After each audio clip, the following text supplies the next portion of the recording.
కూరగాయలు హార్వెస్ట్ చేయడం అంటే నాకు ఎందుకు ఇంత పిచ్చో అసలు అర్థం కాదు. కూరగాయలే కాదు, ఫ్రూట్స్ కూడా హార్వెస్ట్ చేయాలంటే చాలా ఇష్టము. జాంకాయలు కోయడం, మామిడికాయలు కోయడం, ఇట్లాగా కూరగాయలు కట్ చేసుకోవడం చాలా ఇష్టము. ఒకసారి చూసారా నా ఫేస్ ఎలా వెలిగిపోతుందో? నాకే కాదు, ఇలాంటి అలవాటు చాలా మందికే ఉంటుంది అనుకుంటున్నాను. ఒకవేళ మీకు అనుకుంటే ఖచ్చితంగా కామెంట్ చేసేయండి. ఇంకా నాకు ఈ పిచ్చిందని మా వదిన వాళ్ళకి, మా ఫ్యామిలీ మెంబర్స్కి చాలా మందికి తెలుసు. అందుకే మా వదిన ఫోన్ చేసి వంకాయలు చాలా వచ్చినాయి చందు, వచ్చి కోసుకెళ్దురా అని చెప్పి ఫోన్ చేసింది.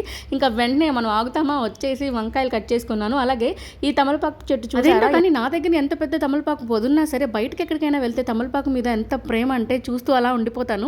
ఆ తర్వాత ఇక్కడ ఒక మల్లి చెట్టు చూపించాను కదా, అది ఎన్నో ఏళ్ల నాటిదట. కింద వేర్లు చూస్తేనే అర్థమవుతుంది అది ఎంత పాతకాలం నాటిది అనేది. కానీ ఇప్పటికీ పూలు పూస్తానే ఉందంట. సూపర్ అనిపించింది నాకు. మట్టి చాలా సారవంతమైంది అనమాట.